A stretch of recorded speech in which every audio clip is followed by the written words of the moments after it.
We are. Are we on? I don't even know if we're on anymore. I'm just like, I'm just going through them. I'm just hoping for the best. I'm literally pressing buttons on my screen and hoping for the best. Right, let me do a few. Oh, yes, we are on. Thank you, ladies and gentlemen. Good evening, everyone. Good evening, user 98 and a load of numbers I'm not going to repeat. Good evening if you guys are waiting or if you guys are watching on YouTube. Let me click a few buttons. Good evening, everyone. Right, ladies and gentlemen, if you guys have missed it and you've been living in a cave, the United Kingdom, as per Keir Starmer today, so like it's not even me saying this. As per Keir Starmer, the United Kingdom is preparing for the big W word.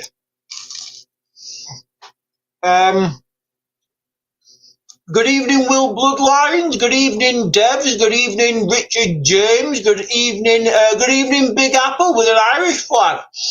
Who else have we got?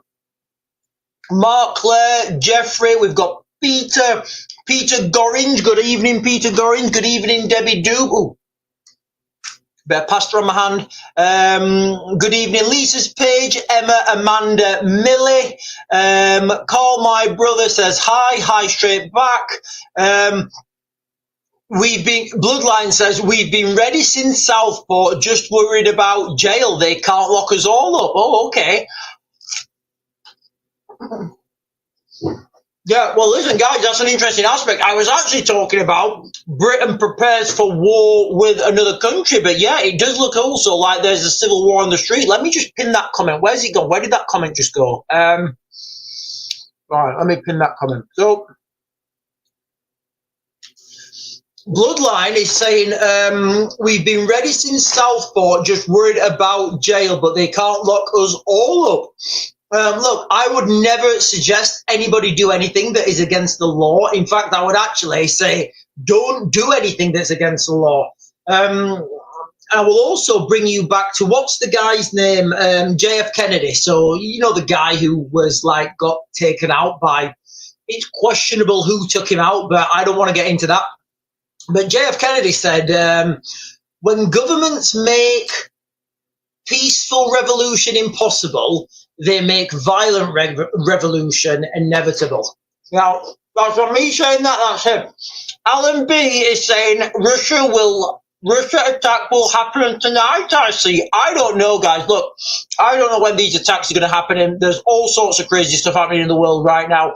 It does seem like right now there's no going back, is there? Is there any going back? Let me know in the comments, guys. Listen, if you guys are watching there and you're thinking,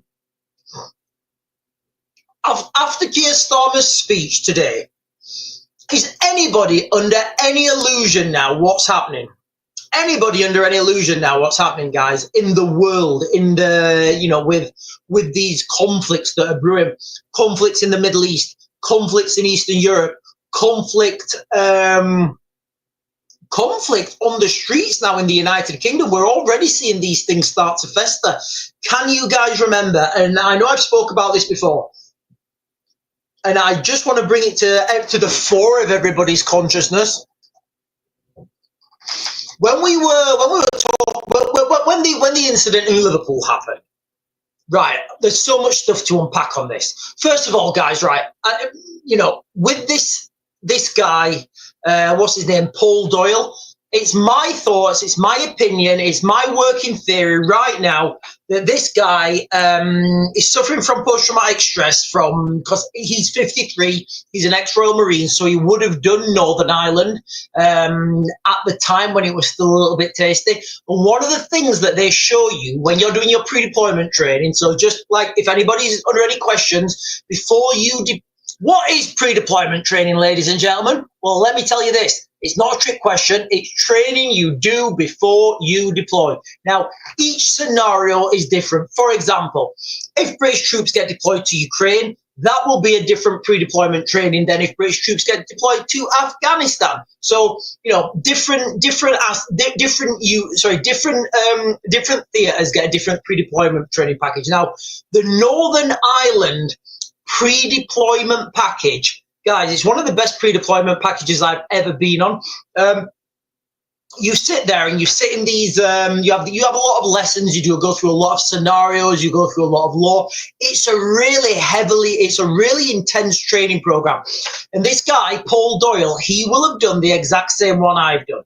And in that training, they show you an incident from 1982 in Northern Ireland when two signallers in an unmarked military vehicle, they drive into they get lost and they take a wrong turn and they're in like a funeral procession or something. And basically, there's a helicopter above, a Gazelle helicopter, filming the whole thing. The crowds just swarm the car. They drag the two occupants out, and it doesn't end well for him. So I'm just going to leave it there, guys. I don't want to get the video banned by being too graphic. I've seen the whole footage, and if that guy has seen the whole footage like I have, and he genuinely was scared for his life in that incident, that's what I think it was, guys. That's what I'm saying it was with the information I've got right now. I might be wrong, I don't know, but with the information I've got right now, that's the working theory I'm going, guys. But, like, we've got to understand how the media have come out with this. And straight away, they've shouted, haven't they? It was a white man! It was a white man! Then, like, literally, I think 2 or maybe 3 days later, there was another incident involving a car, involving people in Leicester.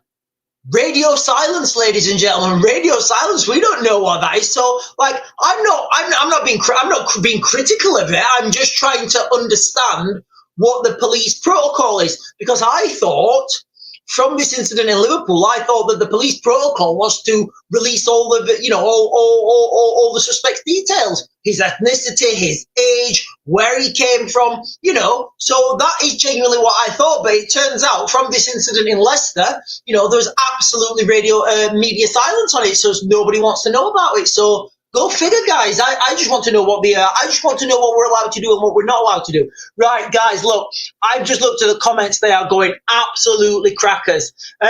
Even Sonata Ishwood on YouTube. Eagle Eye Pie is saying still waiting over on YouTube as well. And Conan Taylor on YouTube is also saying hi. Right, guys, look, I've got the chat open today, so I do apologize. I do, guys, all right? I do apologize if I'm missing anyone's comments. I've got over 50 comments now, and I just can't, I won't be able to read them all, so I'm just going to jump to the bottom. Jabby I'm just going to, where is it? Hang on, somebody just, right, okay. I'm just going to call this user Jammy Dodger, but if you look at his name, it's different. He's saying, have you seen Dooney's post about Paul Doyle is really John Paul Boyle? Is really John Paul Boyle on Facebook? Yeah, guys, look, a lot of military guys have different names on Facebook.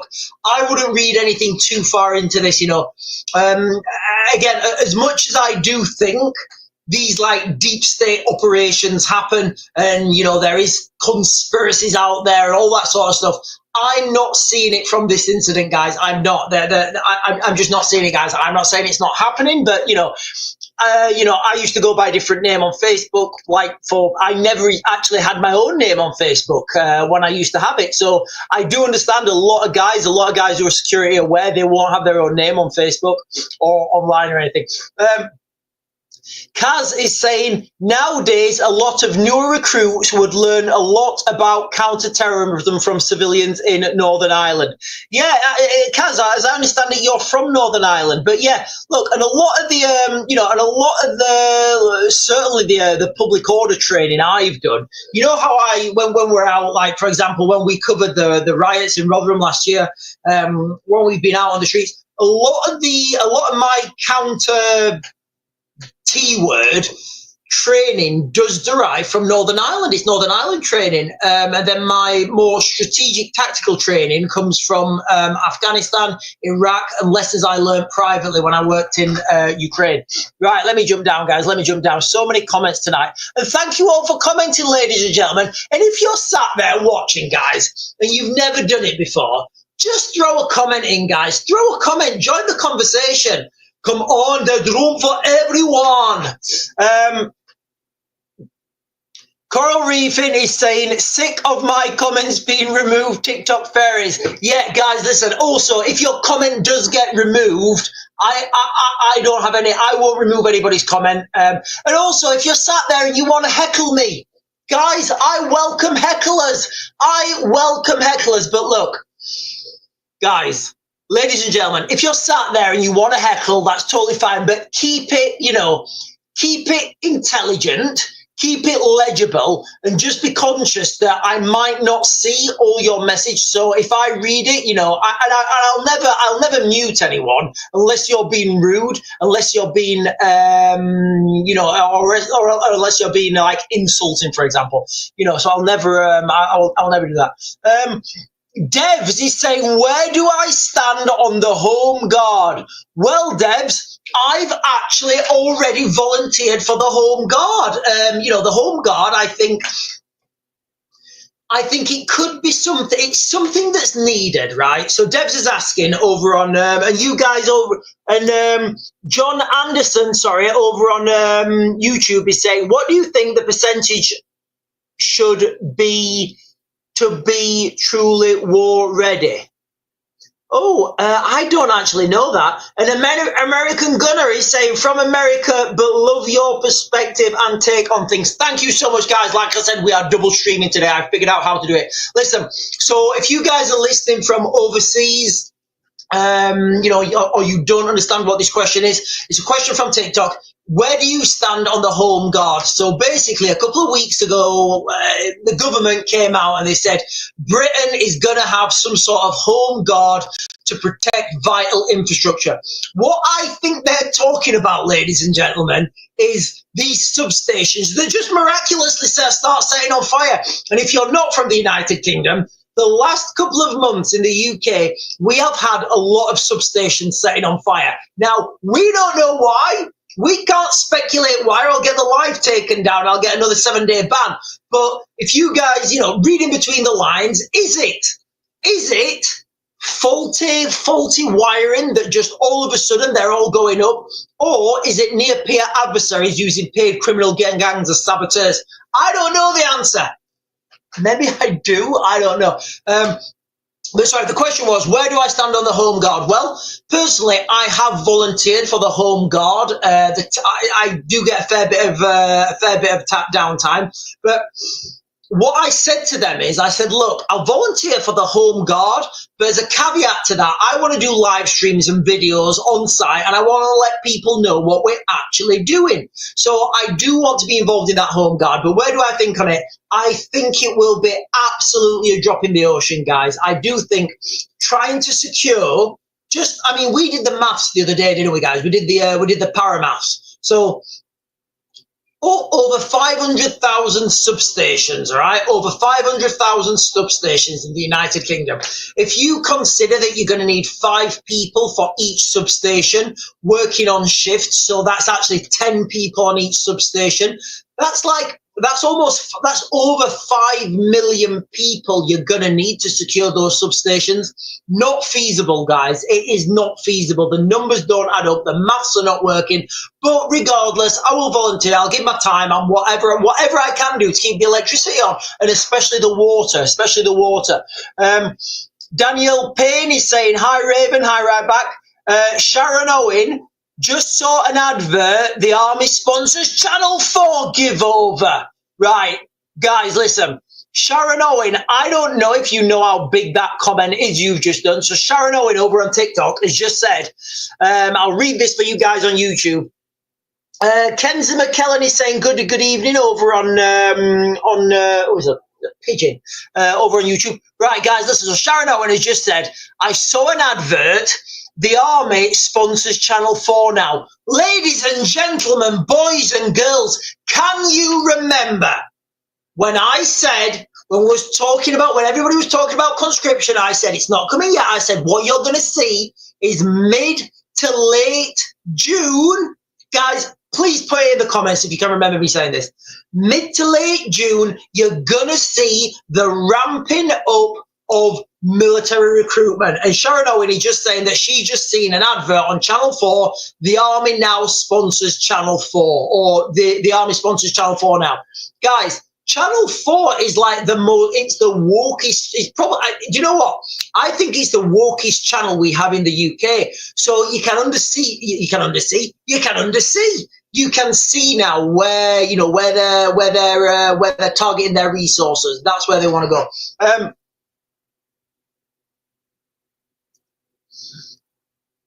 Bloodline is saying, with the likes of Phil Campion and Ant Middleton, Dad's army will be a force to reckon with. Look, guys, I've been negative about Ant quite a lot. A lot of my friends were on the same ops as him. He's not. I'm not going to speak negatively about Ant, guys. All right. And actually, do you know what? I think Phil's all right. I've never met Phil, but I'm told he's all right. I'm not hearing that about Ant. I've got a lot of friends who've worked with Ant. I've never personally been on the same rotation as him. But do you know what, guys? He will be head and shoulders. He will be head and shoulders better than Sadiq Khan. He would be head and shoulders better than Sadiq Khan. And do you know what, guys? I'd be happy to support Ant in. You know what, guys? I would be happy to support Ant if in his chance to get elected as London Mayor or whatever it is. April's saying, yeah, you did say it was going to happen. Jimmy Savile was a Royal Marine until they stripped him. Yeah. So, like in the military, we used to use that picture of Jimmy Savile with the Royal Marine very on. We used to use it all the time, you know, when we was visiting the Royal Marines. Kaza saying, yes, you did say it. Candy Rocks, Mount Etna is erupting. That is correct, ladies and gentlemen. Mount Etna. Where's Mount Etna? It's like, I was going to say Liverpool. It's not in Liverpool. Mount Etna in Italy. I can remember when, you know, when the ash cloud erupted over Iceland, I want to say. I think it was Iceland. Not the freezer shop. I mean the country. So when the ash cloud erupted over Iceland, I was literally leaving Baghdad that day. Like that morning that it erupted. That was my flight from Baghdad to Dubai. We landed in Dubai. The whole airport was just absolutely chaos. It was just absolute chaos. Luckily, on our leave rotation, we had the country manager with us. I'm not going to mention his name. I work for a security company. Now, when you've got the security manager the in-country security manager working like on your flight, and something bad happens, you all just look at him. So he's on the phone and he's like, yeah. He's talking back to head office. He says, yeah, lads, don't worry, I've rebooked his hotels. Everything's paid for by the company. So we all went back to the hotels. And I can remember sat there for a week, and we just literally, like the whole rotation that we was on going on leave, we all got like, I think it was like a 7-day holiday in Dubai paid for by the company.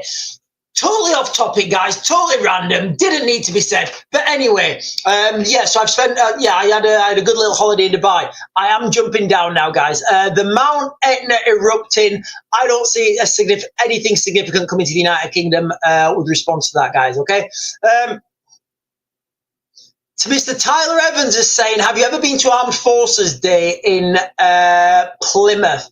No, I've not, but hasn't Armed Forces Day been cancelled this year? Hasn't Armed Forces been cancelled this year? And Mill is saying, so much talk on the news about UK war with Russia. Yes, there is, ladies and gentlemen. Look, I was going to use this live stream and I was going to talk about aliens tonight. I was gonna start off. I was gonna say, right, you know this boogosphere that's been found in Italy, guys. Listen, maybe the boogosphere landing in Italy has something to do with Mount Etna erupting. So this boogosphere, this boogosphere orb or something, it's landed in Italy. The Italian scientists have taken it apart. While they were taking it apart, they found fiber optics that were transmitting, all right? That's the reality, guys, right? They found sensors in the fiber optics that were transmitting on a radio wave. Now, they don't know where it's going. They don't know what's happening. But we've also got an asteroid heading towards us that's going to be 20,000 miles away from us. That is literally going to skim past our planet underneath satellites. That doesn't sound like a good day for me, ladies and gentlemen. Apparently, you'll be able to see this asteroid in the daytime. Guys, if anybody wants to dig a hole and put some sandbags around it and get plenty of food and water, I think now is probably your time. Right, I'm just going to jump over here, guys, to... There's a few comments on YouTube.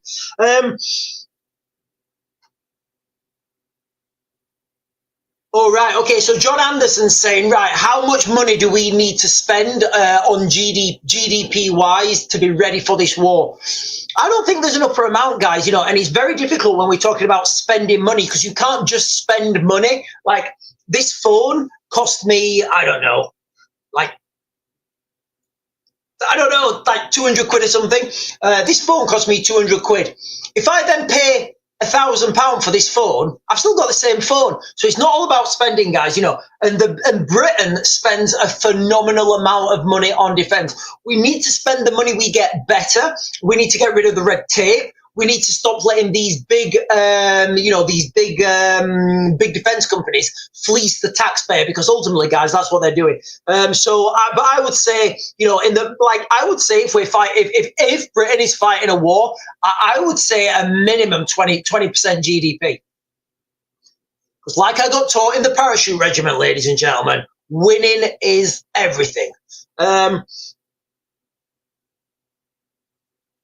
So Kenzie McKellen over on YouTube is saying, is anyone else not just confused about the situation with Russia and Ukraine? All last night was just talks about nuclear strikes as a response. Yeah, so Lammy is saying GDP. Come on, Lammy. Lammy's asking over on TikTok what GDP is. Right, guys, if anybody wants to know what GDP is, it's gross domestic produce, sorry. Now, what that basically is how much stuff your country produces. Now, they have to put a monetary value on that. So they have to put a figure on that, because you can't say, oh, we produce 6 million TVs and 5,000 chairs, 800 tables. You can't do that. You've got to say, right, what is that worth? Now, the metric that GDP is measured in, it's flawed on the offset, because stuff can be valued differently. The only real metric, guys, of GDP is the goods and services that you provide. Now, it's very difficult to, basically, it's the stuff that you produce. It's the stuff that you make in that country. And that's very difficult to put a number on. Knots420 is saying, Raven, take a look at what's going on in Paris. I will. I'm going to go on to X, because X gives you a better swizzle. I'm going to go click. I'm going to go Paris.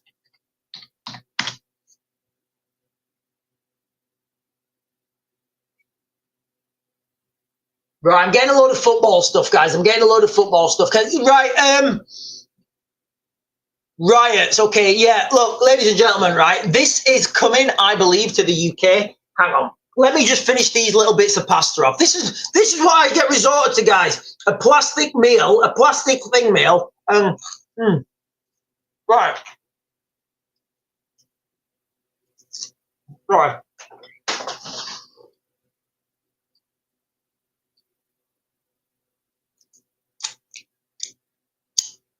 Right, ladies and gentlemen, look, let's stick, right. So the topic was Britain prepares for war. Now, right, where's the spam coming from, guys? Where's the spam?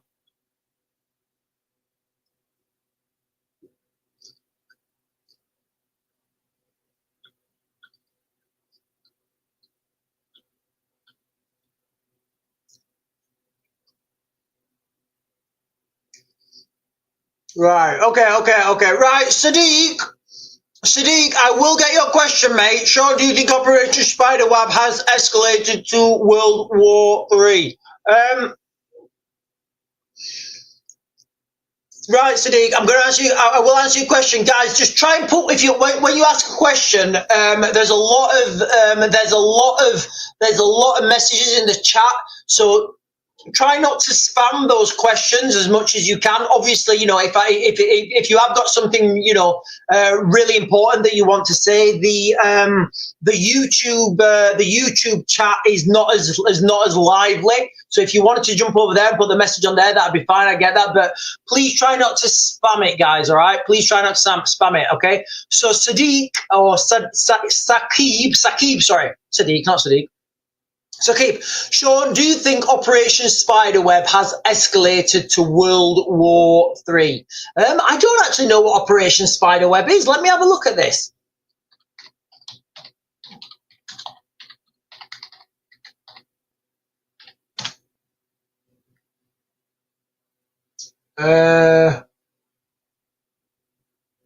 Oh, right. Okay. So, right. Okay. No, I don't. No, I don't. Okay. So, Operation Spiderweb was the name, the code name of the strike from the drone strike yesterday. Sorry, I didn't realize that was the name. I thought when you said as it escalated to World War III, I thought it was like something from a long time ago. So, no, I don't, guys. Look, I think we're all personally.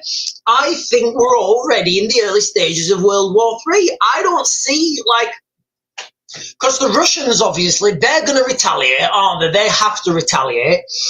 All over Russian state media now, they're talking about this. Hang on. They're talking about Oshnik and how powerful it is, and all over Twitter and what's the other one? Telegram. A lot of Russian channels are saying things like. We can destroy this country. We can destroy country in 12 minutes with Orshnik. And I'm like, yeah, all right, guys. Yeah, it's okay. Right. I guess that is true. I guess. Right, Deborah Phillips, I'm closely watching Ireland. They are brewing a little faster than us for riots. Yeah, you see, the thing with the Irish is they're really good at rioting. They've got some great rioting experience, guys, believe me. But Deborah Phillips, like, guys, the situation in Ireland has just jumped out on us. And, like, for me, I'm looking at this guy, Jerry Adams, right? And I can remember when I was in the military back in like 99, 2000, maybe 2001, maybe 2002. I can remember Jerry Adams.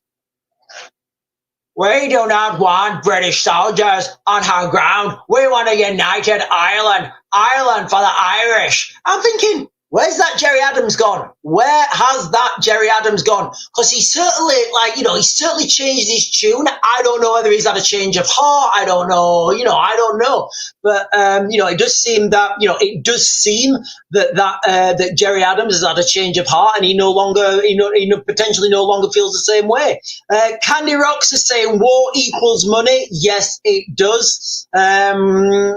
Spiderwebs was the drones on, Liberty, can you explain to me about what the UK government is doing? Do they believe there will be a war? Okay, so thank you for your comment, Liberty. Thank you so much. I don't believe I've had a comment off you before, Liberty. Maybe I have. I can't remember. So, first of all, we've got to wait and see what the government actually do, because this government in the United Kingdom are very good at saying things but not doing them. But from today's speech, the government in short, basically, the government have said, we need more submarines and more drones. That's what they've said. What they haven't done is, and maybe they have, and I've just not seen it, but as I understand it, the government in the UK have not said where they're going to pay for more submarines and how they're going to pay for more drones. So, it's all well and good saying we're going to get more stuff. Where's the money coming from? I know where it could be coming from. It sounds like taxes. It rhymes with taxes. It begins in T, ends in X, and has an A in the middle. And it's a 3-letter word. Yeah, it's taxes. Look, guys, when we talk about economics, all right, when we talk about economics, the only way that we get rich as a country is we take money off someone else. We take another country's money. Now, I know for some of the walkeries, oh, we can't take other people's money. What do you think you do when you go to the shop? They take your money. What do you think we do when you go and buy anything? they take your money. If you sell something, you take their money. That's how the world works, ladies and gentlemen. And if the UK wants to be a rich country, we need to take other people's money. There's no other way around it, guys. We could get rid of all taxes, guys. We could get rid of each and every tax, and all we would have to do is, put a tariff on our exports and imports. That's how you make money, guys. That's how you make money. Right? Let me jump down, guys. Let me jump down. Listen, ladies and gentlemen, there are so many comments. I'm having to jump down. Okay, so I do apologize. If I'm missing any. Over on YouTube, a question from John, and in fact, I can pin them on YouTube as well. John Anderson over on Mr. Anderson over on YouTube is saying, do you think we could use that method just a larger scale? Are you talking? John, are you talking about the drones method? Using the drones as combat? What method are we talking about? Sorry, I think I may have missed your. Are we talking about use the drones method just on a larger scale? Right. Paul Poops is saying Starmer. Oh, hang on. Whoa, give over. Stop, everyone. The game has just changed. Right. Paul Poops is saying, if you're watching on YouTube, right, the question, the Paul Poops who just put a comment, Starmer has just said every citizen is going to be at war. It's just a question of when. Right, guys, I'm not questioning you, Paul Poops, but if I say things that are wrong, I get fact checked. I'll get the live taken down. Let me just try and find this. Paul Poops, can you tell me where that's, who's reporting that? Every citizen.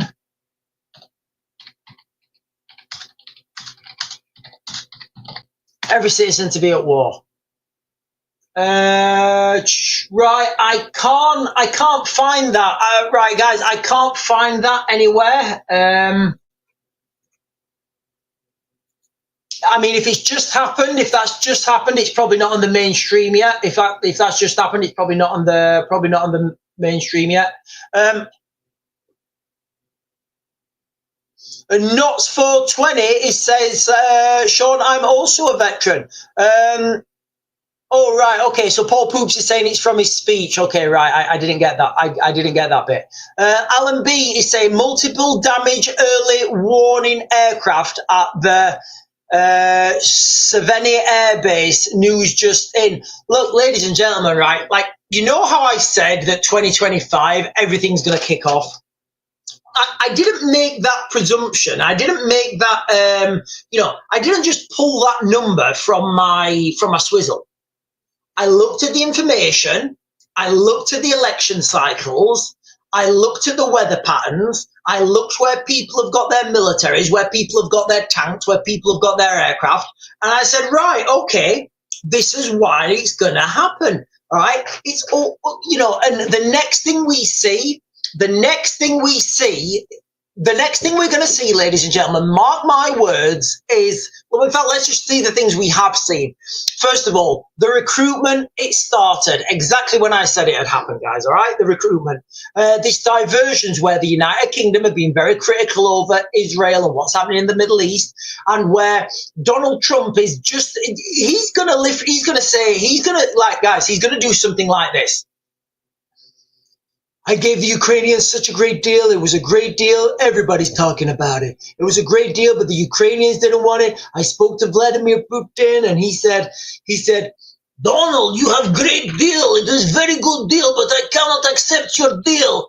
And everybody, I said, why are we getting involved? Just let them fight. Let them fight. I don't want any Americans getting involved.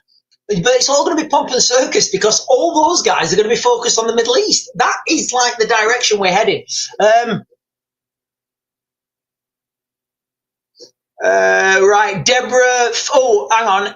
Oh, esoteric. Yeah. Esoteric here. So we was talking about this before on another live stream. I didn't realize what this was. One of you guys said, Sean, do you know that Palantir, so this company called Palantir, did you know, Sean, that Palantir is doing something with the NHS? And I was like, I don't even know what Palantir is. I looked into it. It's like software, computer stuff. So guys, look. Let me go on and let me spin a yarn here. Let me spin a yarn. Let me know in the comments how credible you guys think this is, all right? Let me know how credible you guys think this is, all right? So Palantir in Lord of the Rings, Palantir is basically a looking glass that can see into people's see what's going on. So it's a spying glass or something, and you can also see what's happened in the past. So Palantir in Lord of the Rings is like spyware. It's kind of spyware. Now, Palantir are in the NHS now. I'm told from you guys that Palantir have got contracts with the NHS. So Palantir software is now in the NHS. Remember when we all had to download the NHS app to our phones? Can you remember that?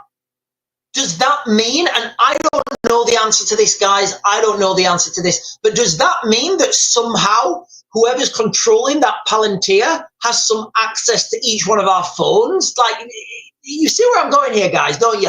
Download the NHS app. Yeah, done it. Right, okay. Right. Whatever. You've been to these locations. Yeah, oh God, this is a faff. I've got, yeah, right, okay. You know, can you remember that? And how much that cost?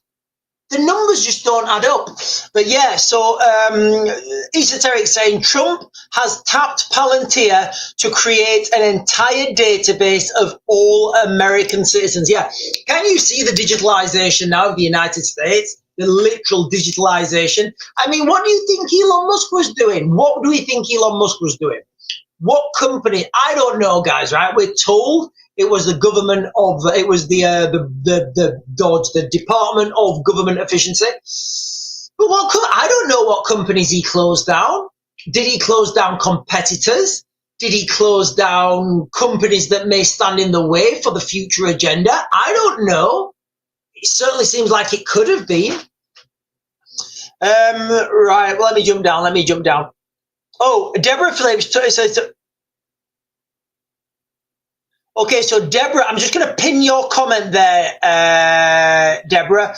Right, ladies and gentlemen, look, when I've got the chat open like this, it's really difficult for me to get all the comments, so I do keep jumping down. Oh, Sadbert Abadi says keeps freezing. Sadbert Abadi, I think you're the only person who has said that, so I think it may be a problem on your end.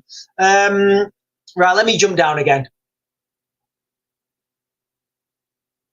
Jace is ace. You say this a summer of carnage. I think next winter. So what you've got to do. So Jace is ace here is saying one of the things I was talking about, the summer of carnage coming this year on the streets in the United Kingdom. Rioting, protesting, the likes we've never seen before. Although if you want to have a flavour for that, look what's happening in Paris at the moment. Although I do think it'll be slightly different in the United Kingdom. It has to happen in a summer. You will never get protesting in a winter. You will never reach that critical mass required for things to go absolutely crackers. Will not happen in a winter, ladies and gentlemen. Not going to happen, never going to happen. You've got to look at the critical mass needed to be achieved. Liberty, I will come on to this comment. Do you know what? I'll do this comment next, all right? If I'll do it now. Yeah, so any protesting, ladies and gentlemen, it's got to be when the weather's warm. It gets more people out on the street. Predominantly, it's when kids are off school as well, because people are not at work. People have got more time to actually go to these protests, because a lot of people, they won't go to the protests because they're at work. That's why these free Palestine marches, that's why they get rammed all the time. Right, Liberty, do you think Russia will attack the UK? Right, ladies and gentlemen, I will always answer these questions, all right? I will always answer these questions because these are the core questions that we started the channel for, basically. So I'll give you the answer that I always give. Yes, but not what you think. So when we're looking at these like global conflicts, there's no case use for the big things that go. There's no case use for that, guys.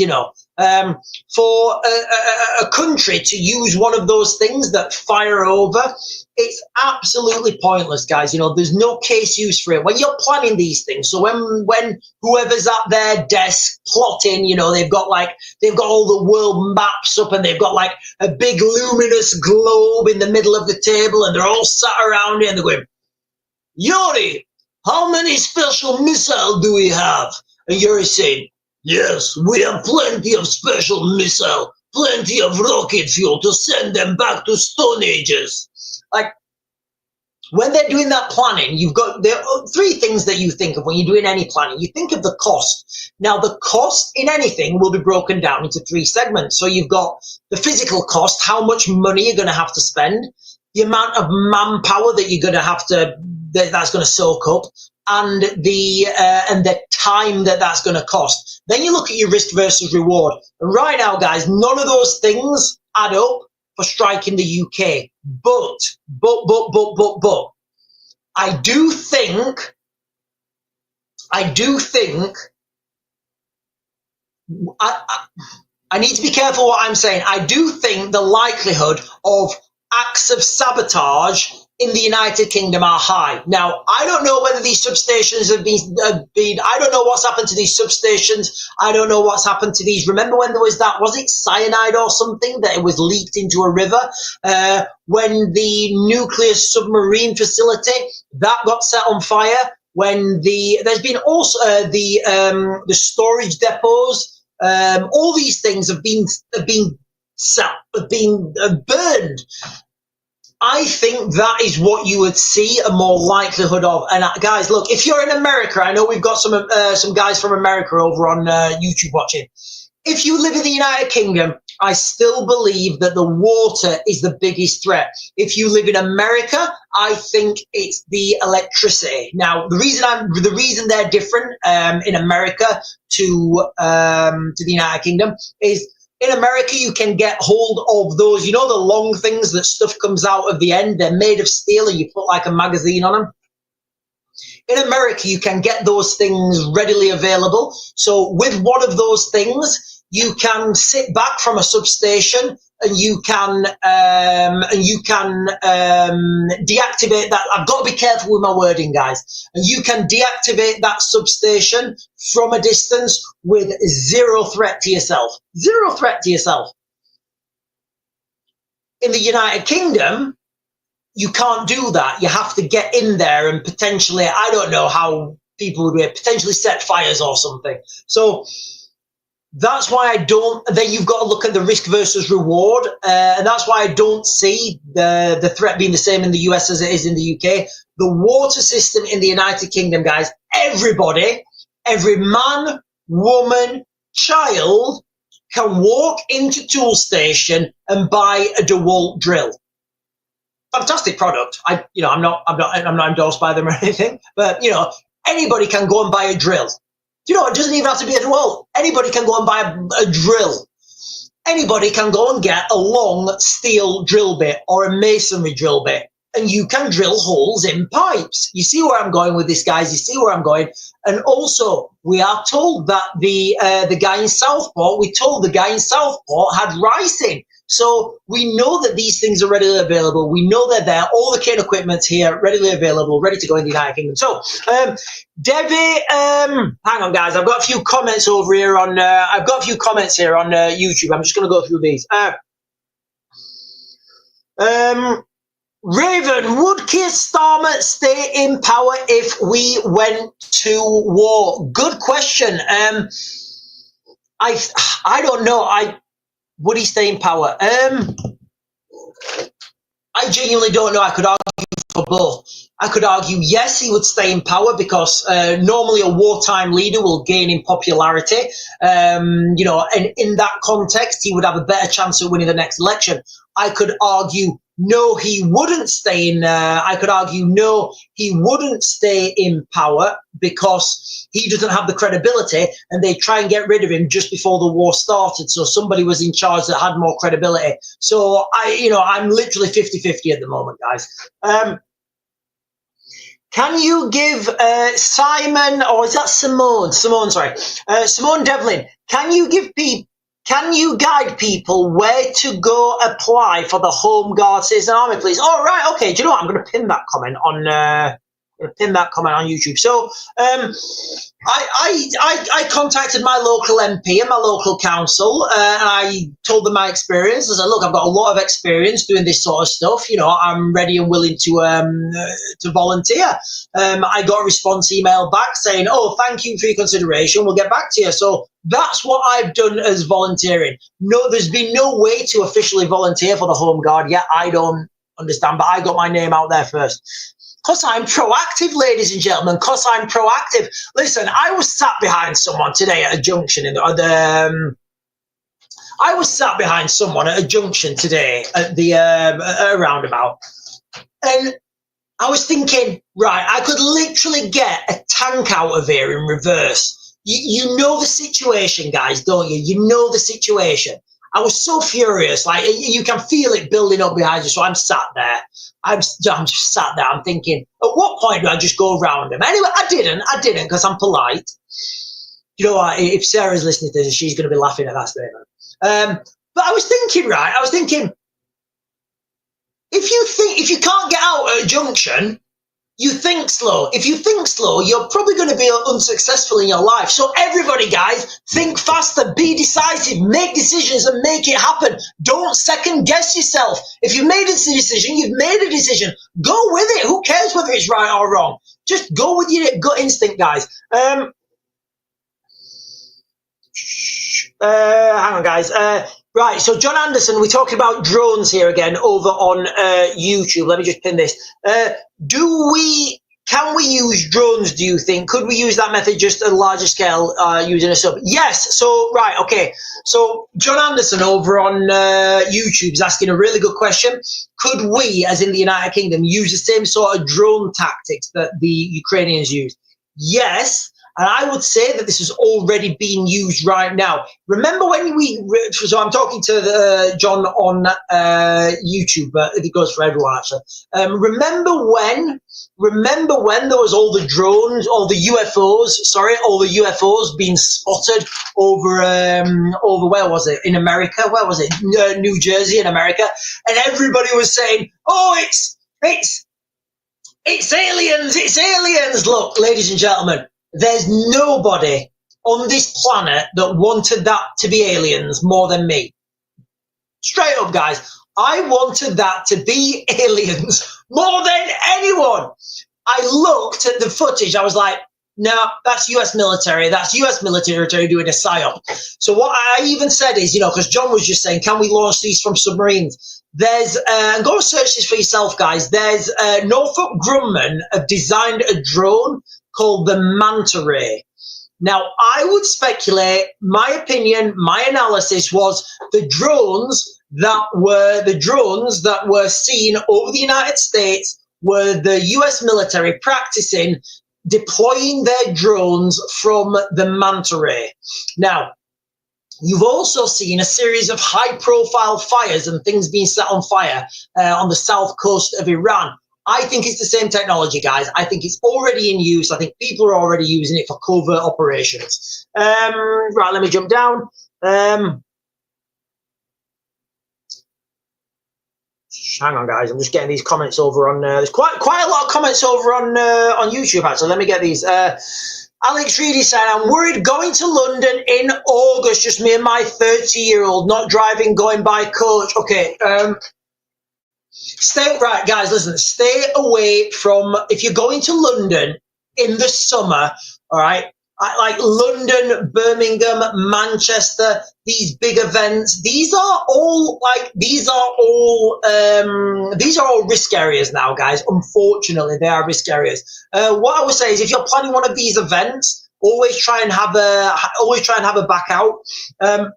when it's getting closer to the time, you'll be able to see what the situation is like on the ground. And if it's getting pretty bad, just remember those three things, guys. All right, hibernate. Oh, excuse me, I tried to burp then. Hibernate, relocate, evacuate. So you go down to London, things are getting bad, you're with your kids or whatever. Do you know what? I'm going to hibernate. I'm going to go back to my hotel. I'm going to literally stay in that hotel until this whole thing's blown over. Do you know what? Maybe if you're going to a concert, maybe you don't get to watch. I don't know. What's her name? Taylor. What's her name? Taylor Swift. Maybe you don't get to watch Taylor Swift. Maybe you don't get to watch your favourite band. You have to watch it in the hotel. So what, guys? So what? That is a lot better than the potential. Listen, maybe I'm just a little bit more risk averse than other people. Then if things are still getting bad and you can't get out, then you need to start thinking about, relocating, which would be in this context going home. And if things are still bad, then you need to start thinking about getting out of the country. Right, let me get some comments off. TikTok. Right.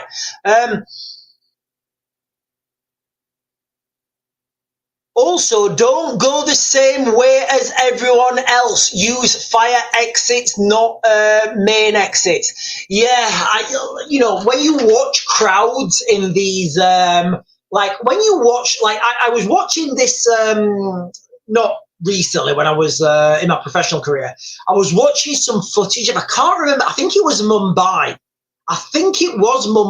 Although it might not be. It might be something else. But I can remember this incident unfolding and looking at the people. There's like people eating their dinner and they're just like literal sheep. I'm not going to be too graphic about it, guys, but there's like bad guys coming in. And people are just, it was like in a food court or something. And people are just looking, and still eating their dinner. I'm just thinking, wow. You can't, it's something called cognitive dissonance. It's when you see something, your eyes see something, your eyes say, for example, I don't know, that is a tree with a blue trunk. Your eyes are looking and your eyes are telling your brain. Your eyes don't lie. They don't lie. It's your brain that lies.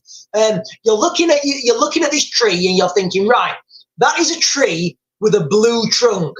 And your brain's saying, no, you've got to be wrong. There's no such thing as a tree with a blue trunk.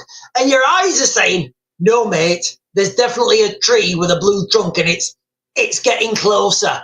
And your brain is saying, nope, there is no such thing. That does not happen. And then by the time you know it, the tree's flattened you and you're at the pearly gates.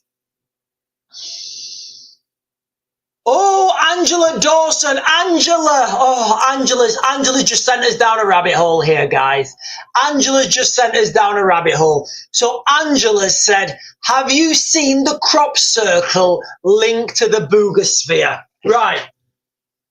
I said that on the evenings we were going to talk about aliens and conspiracies and all sorts of stuff like that, stuff that's just fun to talk about, unless there's something going on. And right now, Britain is gearing up to go to war, and it is. And Britain is gearing up towards war. And then Angela's just thrown this one into the mix.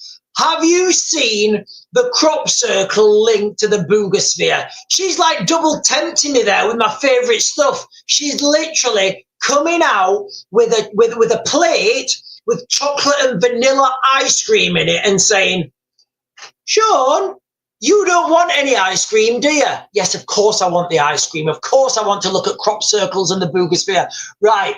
And Angela, I will just look at this quickly. Let me just look at this quickly.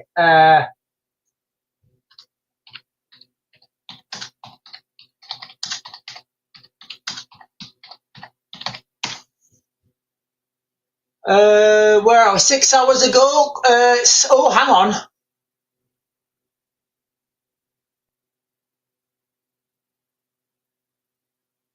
No, I haven't, Angela. I can't find that, Angela. I can't find it. I can't find the link to that, Angela. You're gonna have to give me some more information on that. But look, ladies and gentlemen. Oh, hang on. Is this it?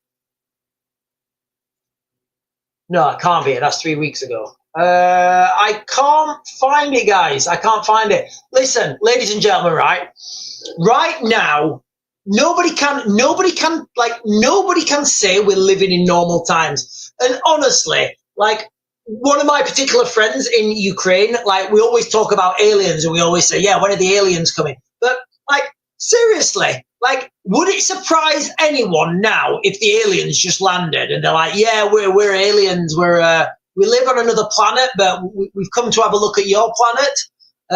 We're just going to stay up there in the spaceships for a bit. And we've got a few celestial things happening right now, ladies and gentlemen. Right now, we've got a few celestial... Oh, hang on. I've got a comment here from Dan.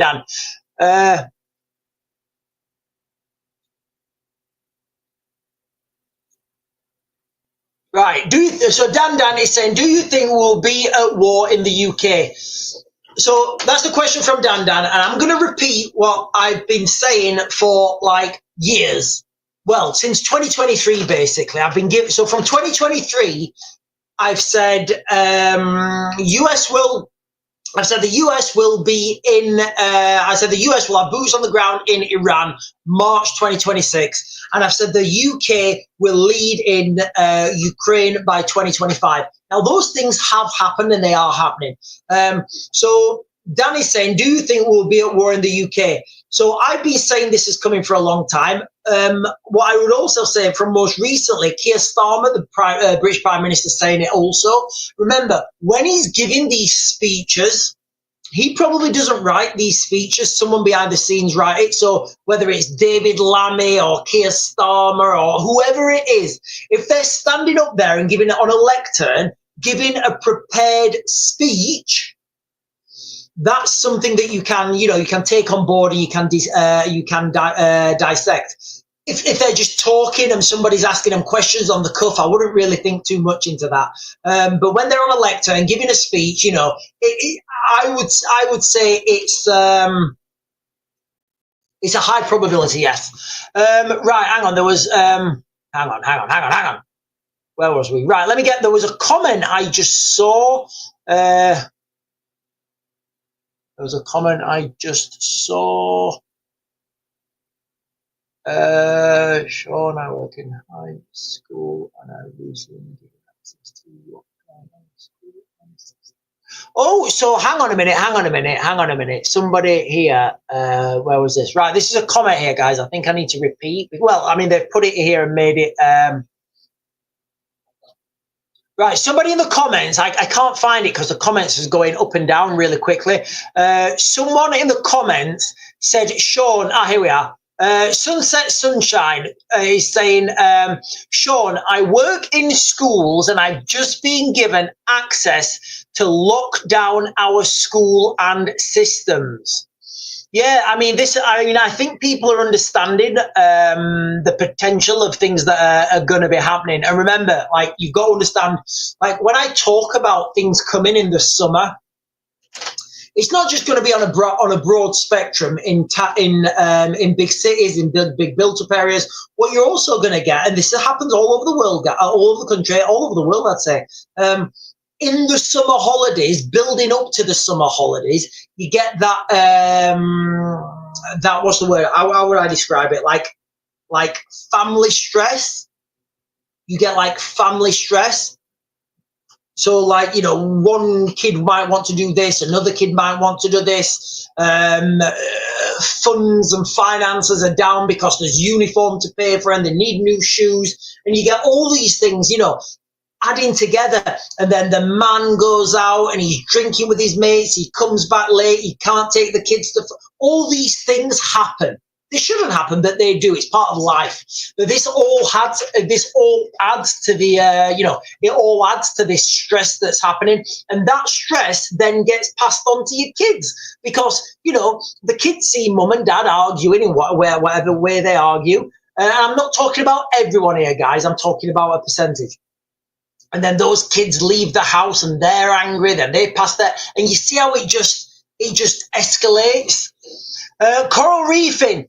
The vastness of the universe, there is more chance of finding aliens than there is finding Loch Ness. Do you know what? That's a fantastic that deserves pinning. Also, ladies and gentlemen, in our understanding of the universe, there's more gold than there are trees. Just conceptualize that for a second. There's more trees. Sorry, there's more gold than there is trees in the solar system. Go figure. Right, I'm going to jump down and get these. I'm going to jump down. Colin Stedman is saying, Sean, over on YouTube. Oh, no, it's not. It's not Colin Stedman, sorry. Colin Stedman over on YouTube is saying, Sean, do you think that Keir Starmer, I'm assuming that's Keir Starmer, will put us on lockdown if things get too fruity to keep order? I think there's a good chance of that, although it would never be portrayed as that. I think it'd be portrayed as something else to like keep people, I don't know, keep people safe and secure or something. But yeah, I think there's been emergency laws that have been passed that have not been unpassed or taken away from people that can let that happen. So let me, hang on, let me get through this. And then Alex Reed, so Alex over on YouTube, he's worried because she's going to Wembley. She's getting a coach there and a coach straight back.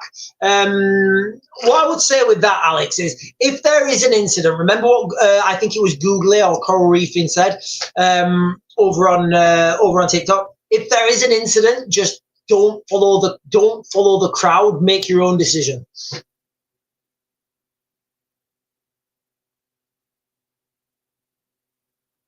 And then John over on YouTube is saying, just seeing children to be taught about defence in schools to prepare. Yeah, do you know what? Doesn't it all come hand in hand, this stuff? Can you remember? Like, was it last week? Children to be taught about the importance of military. And then Monday, we're going to war! We're going to war! War, war, war! Well, they really are going, the government are really are going to have to get away from this wokeness. They're really going to have to get away from this wokeness. People I know who've got kids of that age, and remember, guys, listen, I'd be focusing on that demographic of young men, young white boys, which is I was. I've been really focusing on that demographic and looking at them and thinking, right, what have these guys got? Where are these guys going? What's their identity? What's their trajectory? And a lot of them, when I talk to them, a lot of the rhetoric and the feeling among these boys is, I'm not going to fight for Keir Starmer. And that's, I can't, and whether that's right or wrong, I would say it's, and again, as somebody who's older and bolder, I understand what they're saying. I understand that what they're saying is wrong, because you wouldn't be fighting for Keir Starmer. You'd be fighting for your country. You'd be fighting for your loved ones. You'd be fighting for the beautiful greenery. But then if the government are not protecting it from I totally get it, guys. These debates have got so many layers of complexity, and they're punctuated by pundits who've got no idea what they're talking about. Ryan is saying, is Ukraine's attack on Russia the biggest milestone of the beginning of World War III yet? Hang on, let me pin that. It's moving. Hang on. There we are. I've got it. Yes. It's like fishing. Sometimes when I get the comments, guys, it's like fishing. I've up and down with my cursor. So Ryan is saying over on TikTok, is the Ukrainians' attack on Russia the biggest milestone in the beginning of World War III? No, I mean, it's certainly the most recent one. I think the biggest milestones have been, the the Ukrainians going into Russia. That was huge, guys. Like, nobody can understand, like, you can't overstate how much of a big thing that was. Just conceptualize that, guys, all right? Russia have been invaded. Russia, like Ukraine, like, say what you want about it, but Russia have been invaded by the Ukrainians.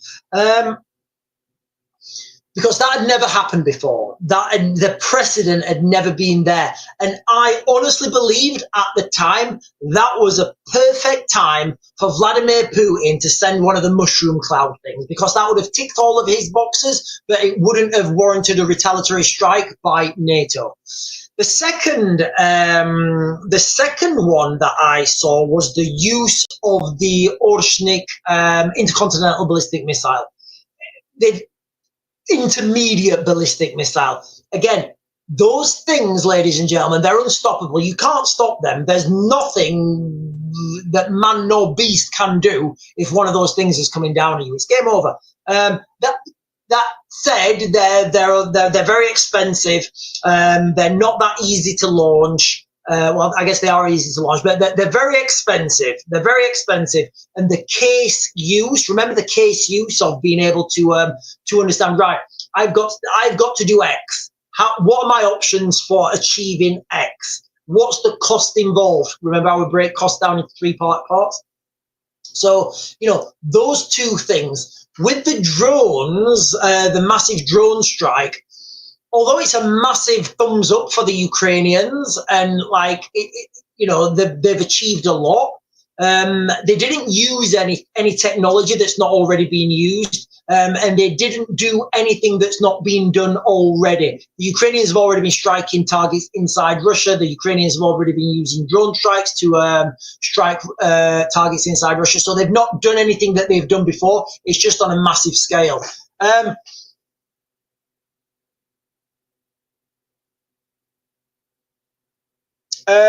MLR 420 says the Ukrainians have been dropping troops behind Russian lines by Black Hawks attacking from behind.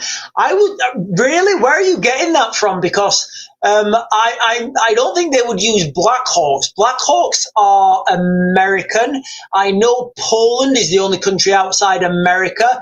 Sorry, obviously the only country outside America, of course. I know that Poland is the only other country apart from America that can build Black Hawks. If I would say if the Ukrainians were using helicopters to go behind enemy lines, they would be using Mi-7s or Mi-8s to do that. Emma Green is saying, what's your opinion of the new Polish president? I don't have one. I've not looked into him too much, Emma, but I will do that, because remember, Poland is, in my opinion, my speculation and my analysis, when we're looking at this conflict, Poland is the next country to either be struck or to enter the war. Now, I say that because back in, I think it was June last year, maybe even earlier, there was an article, and I shared it to you guys I did it on YouTube, of Polish pilots saying they wanted to intercept missiles that were over Ukraine. And straight away I said, right, ladies and gentlemen, this is where this is leading. This is leading to Ukrainian F-16s being flown from air bases in Poland. Now, from my guys on the ground in Ukraine, I've asked a lot of people if they know where what air bases the Ukrainians are using to fly these F-16s. And, they've just said, we don't know. We don't even think they're being flown from Ukraine. So that would mean, again, guys, I've got no inside information on this other than my own speculation, but I would speculate that the Ukrainian F-16s are being flown from Poland.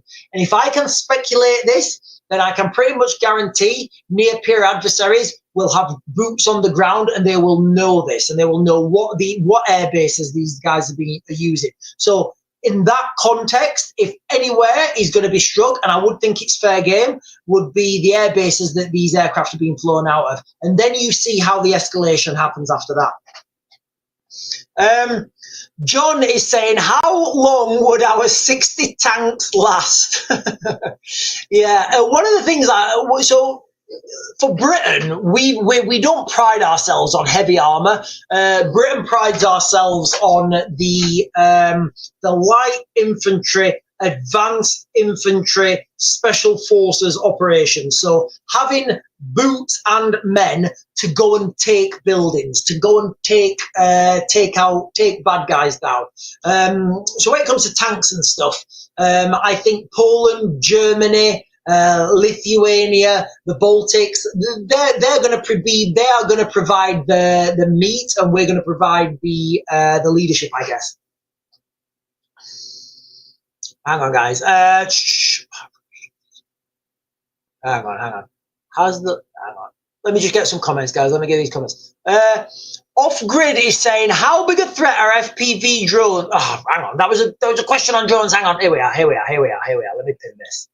Let me pin this. It's like fishing. Right. Off Grid is saying, how big a threat are FPVs now, since they can be used by anyone to attack civilian infrastructure? So, in the UK, we're talking about now. Okay, so when I used to teach this, when I used to teach people and they were talking about FPV drones, I used to say it was like a flying device that goes like that. So normally these things that go kaboom, you would just put them under a road, put that somebody in a backpack or whatever. But now the added option, like Off Grid is saying, how big of a threat are FPV drones now, since they can be used by anyone to attack civilian infrastructure? I would still say the threat is low for FPVs. Now, the reason I'm saying that is batteries. It comes down to batteries and capacity. When you're putting together one of these FPVs, with all the best will in the world, an FPV, you're not going to get more than an hour's flight time. So then you start to think about, you're going to put a kilo of stuff that goes kaboom under that. It lowers that potency. So can you get the job done more efficiently? Yes, of course you can. You can go and set fire to stuff. That's the most efficient way of using it. But I do think there's a high likelihood of FPVs being used in what should I say? In an event, shall we say. I think I did a video on it before, because what we're having right now, we're having a lot of experienced guys coming from, I don't know if you guys know this or not, but both on the Ukrainian side of the front line in Ukraine and on the Russian side of the front line in Ukraine, each side, you're getting a lot of foreign fighters, and these foreign fighters could be any nationalities. And you know what? We're also getting into the United Kingdom. We're getting a lot of people who we just don't know who they are. So I would speculate that this knowledge, how do you search someone for knowledge? Because building these FPV drones, as Off Grid is quite rightly alluding to, building these FPV drones, it's a skill that you learn. You can't really get taught. You can get taught it, but the type we're talking about in Ukraine, that things go like that, you can't get taught that in a university, guys. Not in a million years. In fact, at the beginning of the 2022 invasion, there was a load of students from I think it was like Leeds University or something random. You'll never find this online. Right. I believe, I'm going to have to say this because the video is going to be getting uploaded. I believe, so I may be wrong, but I'm pretty sure that there were students, and I think it was Leeds University, went over to Ukraine to help them build drones. Now, for those guys from Leeds University who went out to Ukraine to help them build drones, they got to use stuff that they would never imagine being able to use at Leeds University, or if it was Leeds. I can't remember which university it was. Do things that they would never be allowed to do in the United Kingdom. So they came back with all that knowledge. Now, the question is, are there people who have ill intent for the UK?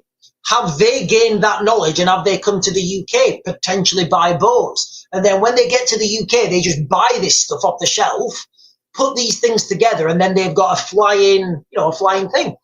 Anyway, guys, let me jump down. So many comments tonight, guys. Thank you so much.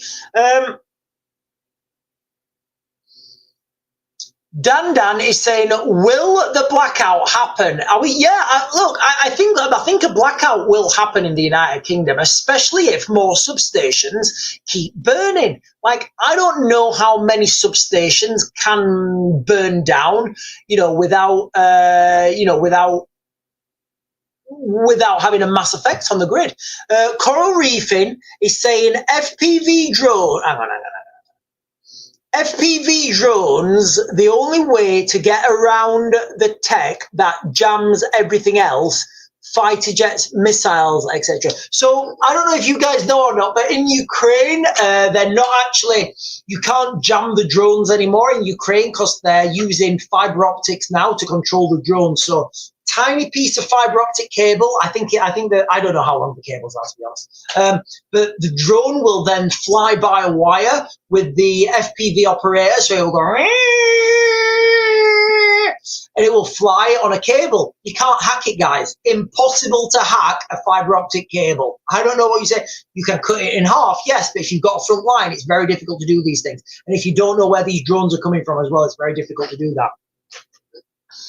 Let me jump down. Let me jump down. Right. What did Off-Grid say? Off-Grid said something, and people are saying, wow. Why are we saying wow to our words? Well, right, okay.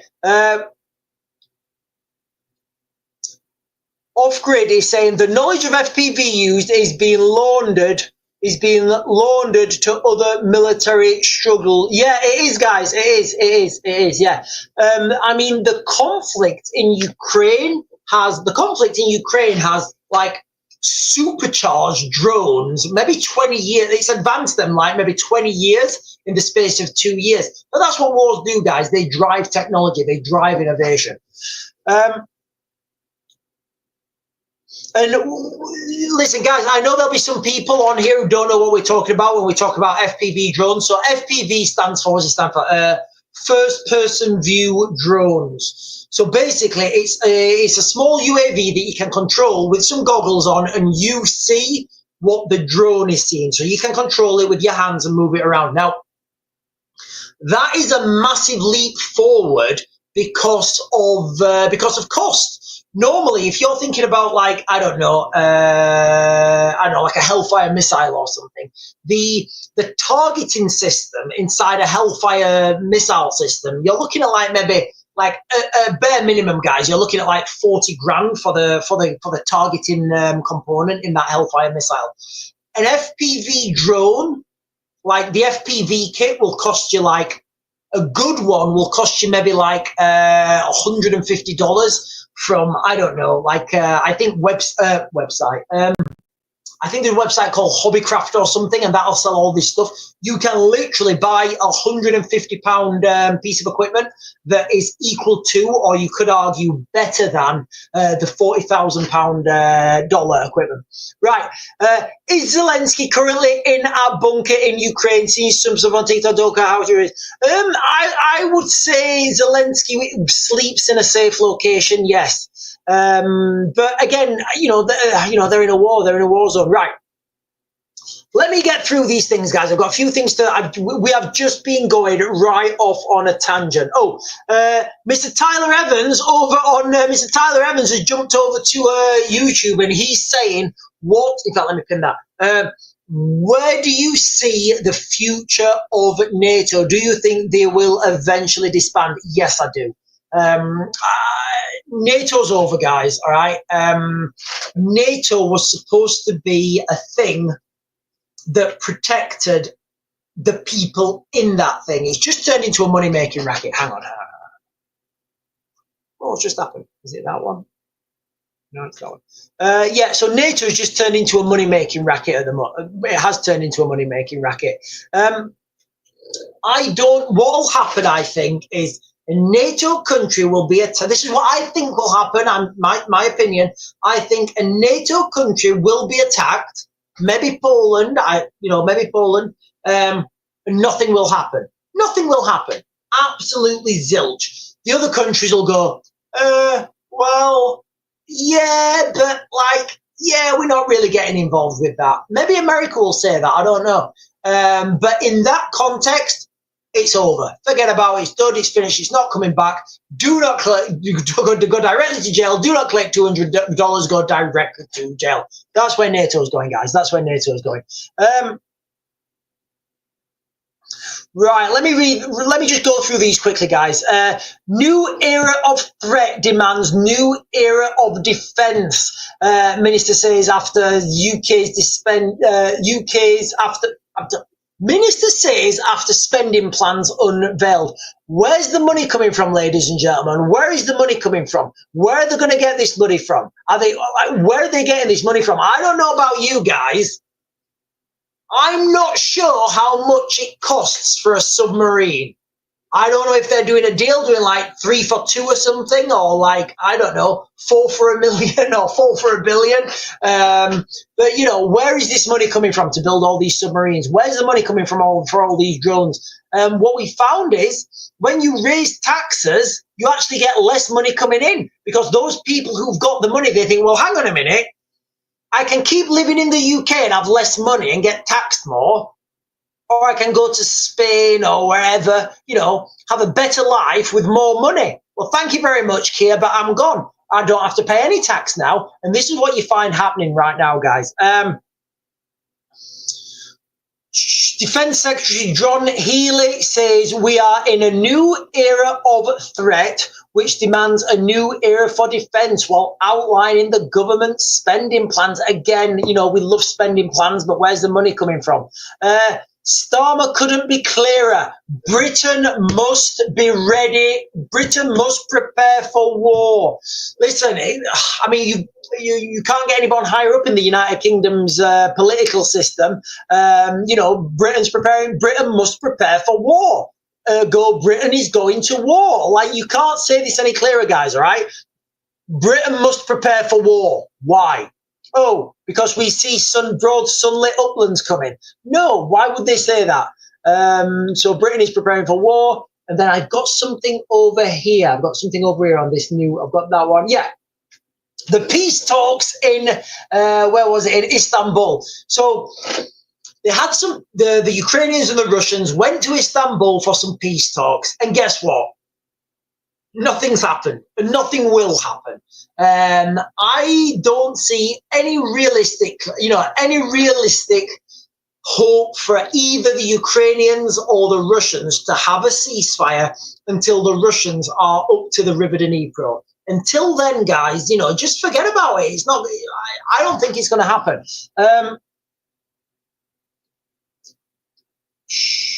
Right, okay, good. Right, let me get the last comment.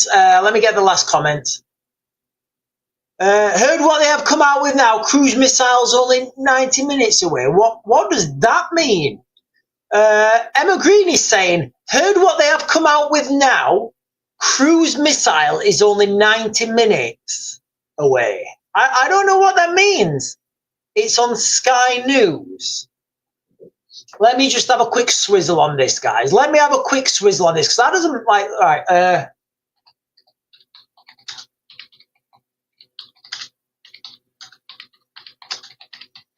This to me feels like the build-up to. Oh, right. Okay. Thank you, Emma. Thank you, Emma. Emma Green, who just sent this. So from Politics Latest. Listen, guys, for anybody who's complaining, I'm literally reading this. I'm reading this now from Sky News, all right? Politics Latest.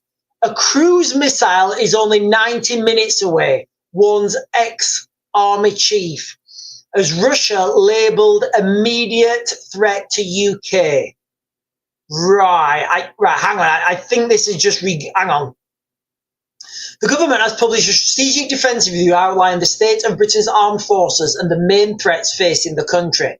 I mean, the main threat, guy, one of the main threats is going to be on the streets. I'm just trying to find that where it's at 90 minutes away. Let me view post. Let me see what he's talking about. Right. Yeah, right. A cruise missile is only 90 minutes away. Oh, do you know what, guys? We've got a little video. Let's play it. Let's play the video and see what they're talking about. So I'm going to play the video. I have not listened to it before. I'm going to play this video. It's just under it's just over a minute, actually. Right, the video's vanished. The video has vanished. My screen's refreshing. It's all kicking off today, guys. It's all kicking off. I'll give it 10 seconds and I'll just read it.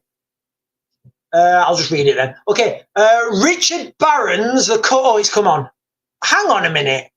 Richard Barons, didn't he do the last one? I'm sure he did the last one. Right, let's just play it. And now a message for the nation. Right, let me turn the volume off because there's an ad. You guys don't want...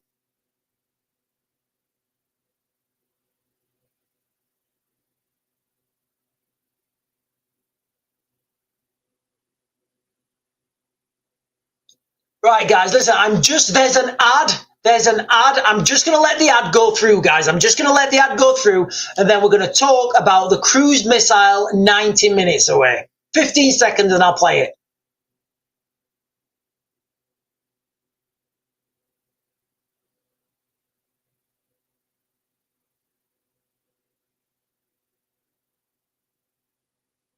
Right, I'm binning that, guys. I'm binning it. I am binning that. Silly Sausage says, I can't wait.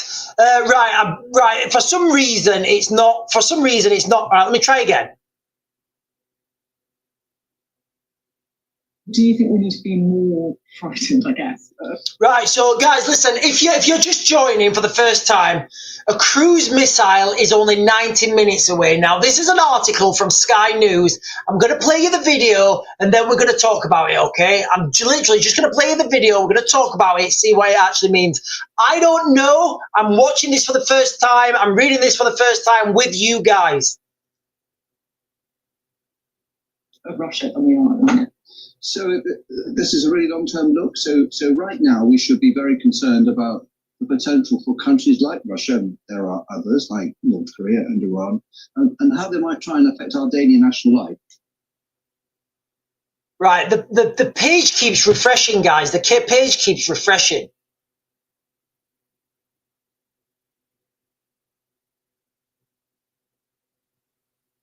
Right, guys. I'm gonna totally bin that. I'm just gonna read it. We're gonna have to go old school, okay? We're gonna have to go Raven school. So, Richard Barons, one of the co-authors of the Strategic Defence Review, is now joining Sophie Ridge on the Politics Hub. She asks whether Russia thinks it's at war with the UK already and whether Britain should be concerned. The former British military chief admits Vladimir Putin is clearly taking the view that we, the West, are at war with Russia. He tells Sophie, right now we should be very concerned about the potential for countries like Russia, and there are others like North Korea, Iran, and how they might try to affect our daily national life. I don't know, setting fire to stuff. This would be a cyber attack or taking down our power or water. Like, how many times, ladies and gentlemen? Like, over a year ago, I did a top 10 video. I did a top 10 video of top 10 potential strikes on the United Kingdom. My top 3 were water, power, and cyber. And now we've got these mainstream media pundits saying, yes, we've done the reviews and we think that the water, the electricity and the power may be at risk. Watch my videos, dude. I'm telling you over a year in advance. Sorry, guys. Sorry. Whether this be a cyber attack, taking down our power or water, or just intruding into our social media and giving everyone the wrong idea. That is massive, ladies and gentlemen. The social media, cyber warfare, it's rife, ladies and gentlemen. You know how people comment and you just see these people and you comment, but nobody ever clicks on them?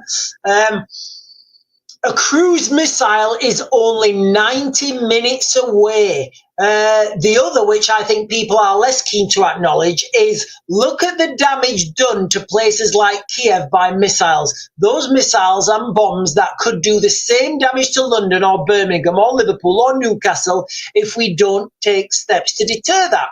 Barron adds, the UK should absolutely be prepared to exist in a world where things like precision missiles can range the UK and do great harm. He says, it's not to say that's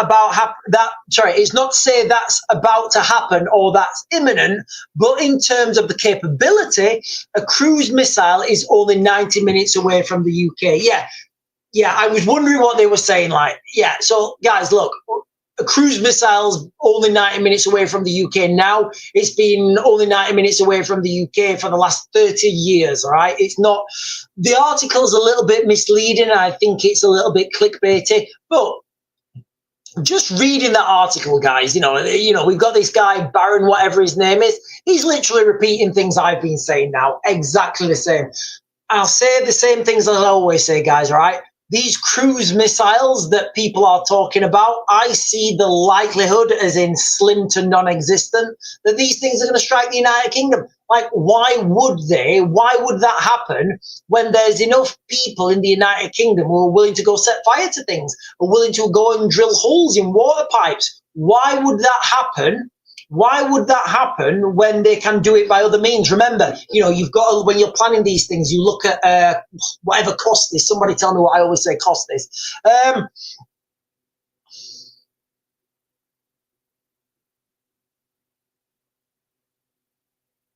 Yeah, well, hang on a minute. This is a good comment here. Like, it seems like everybody's waiting for the actual. Oh, hang on. Hang on, ladies and gentlemen, I've got to press some buttons. Ah.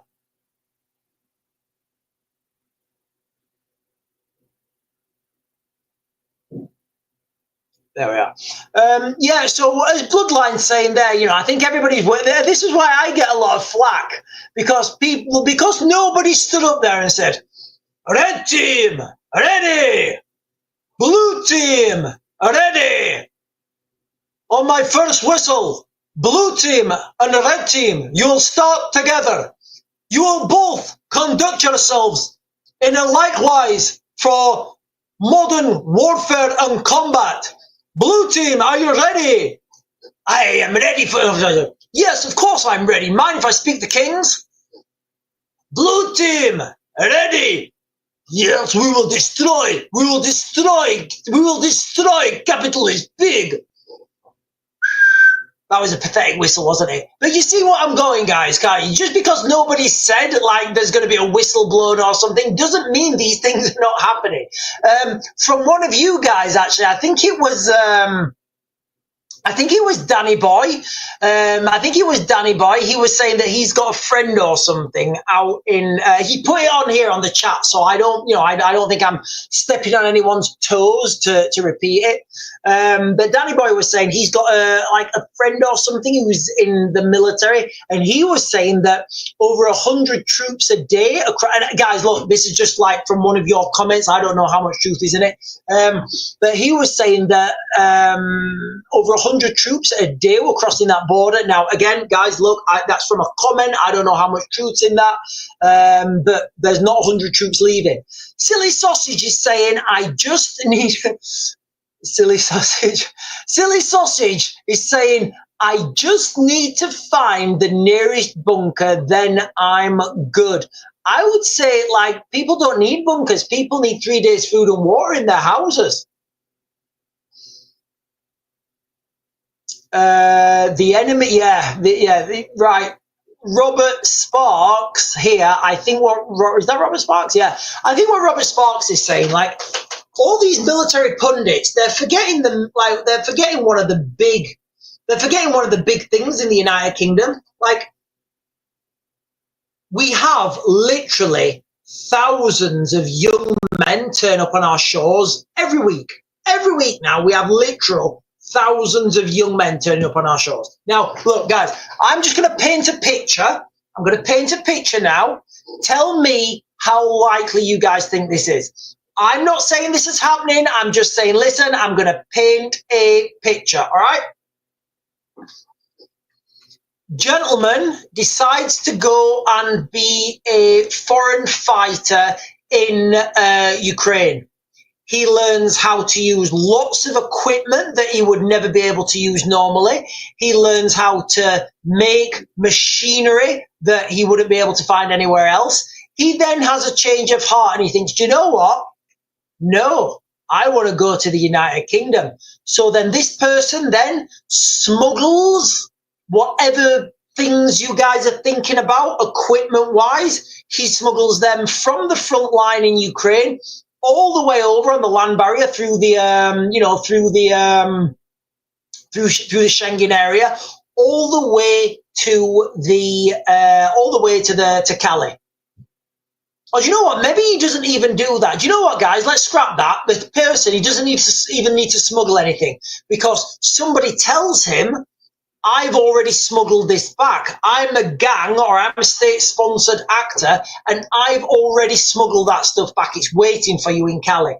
Right. When this guy gets on the boat to come over to Dover, over the edge, there's a waterproof bag, and there's all sorts of goodies in that waterproof bag. That's in the water. And as he comes over, if the RNLI come out and intercept him, they just drop the bag. Drop the bag, forget about it. But in this particular instance, they're not intercepted by the RNLI. They get all the way up to the there's a pub. There's a pub on the I can't remember what it's called. I used to be based in Dover, guys. And we always used to start summer leave. The battalion would do like a 10-miler or something, and we would end at this pub. And there's a pub right on the beach. I can't remember what it's called. Anyway, we'd always end there. So this boat lands, they pull the contraband, and then that is in this country now. All that stuff's in this country now. So, the threat, the question was, the threat is from within. It could well be, guys, and none of these mainstream, none of these politicians seem to accept that. I think that this is just me. Tell me if I'm being crazy. I think we need to protect our own shores before we go and protect the Ukrainian borders. And when I'm saying that, guys, right, when I'm saying that, I'm someone who, I would want to move to Ukraine. Ukraine's a country I'd move to. I think Ukraine's a beautiful country. I've got more skin in this game than probably 99% of the people in this country.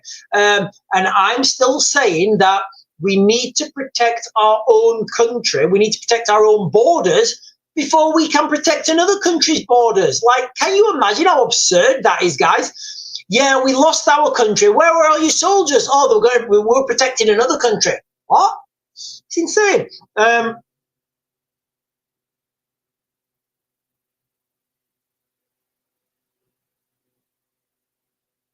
And Claire over on YouTube is saying, just when I thought I had enough water, I'll have to get some more.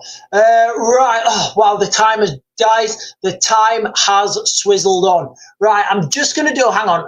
Imagine Starmer giving away our fish. Yes. Do you know what? Yeah, I was going to write that down earlier. Yeah. So Sarah is saying, imagine Starmer giving away our fisheries to the EU and they can't keep the boats out and the payment. It's insane, isn't it, guys? It's insane. Keir Starmer's given our fishing rights away to the EU, and it's just insane. It's absolutely insane. You couldn't make it up. Chloe is saying, when do you think this war will end? Oh, well, I think it's all got to be wrapped up by 2030. It all has to be wrapped up by 2030. I do. I think it all has to be wrapped up by 2030. And I mean Ukraine, I mean the Middle East, I mean everywhere needs to be wrapped up by 2030. They should send Boris in the front lines. Listen, I think Boris, do you know what? It wouldn't surprise me if Boris was part of that International Legion. Paige Butler saying, hi, Sean. Hi, straight back to you, Paige Butler. The Charlie is saying, Sean, mate, there were some parts you are right about. Oh, well, thank you very much, the Charlie. I do appreciate your vigilance. Sarah plus payments they received. Yeah, can you remember, guys, when I can't remember how many millions it was. But the British government said, yeah, we're going to give this many millions to France to stop, so they can beef up their security. Where did that money go? Literally, where did that money go? Because do you know what, guys? If the government would have given me that much money, I can pretty much guarantee you, I think it was 27 million. I can pretty much guarantee you for 27 million, I could stop the boats myself for 27 million. It's just insane, guys. It's just insane.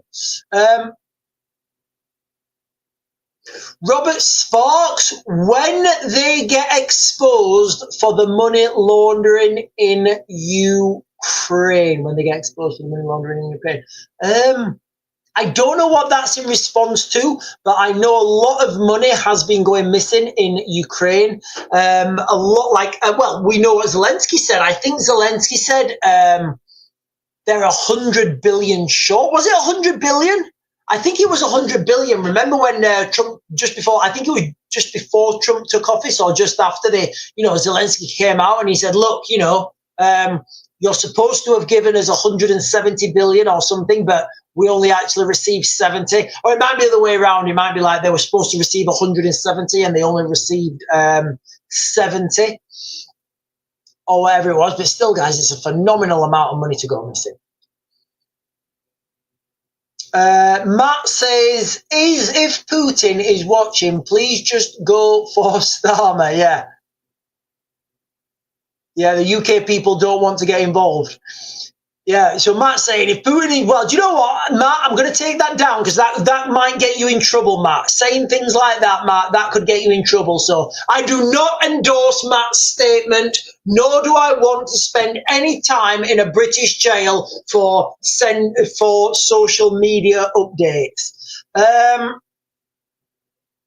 Russia loves war, don't they? They do. It's part of their culture. Boris would be up for it. The man thinks he would be Rambo. Look, I wish we had Boris back. I really do. At least he was funny in Parliament. Thomas Vale, who was paid to smuggle the drones into Russia and boom the air bases, and how much did they get paid? So this operation, they used for this operation, they used, again, we've had exploding pages, we have had exploding radios, we've now got attack sheds.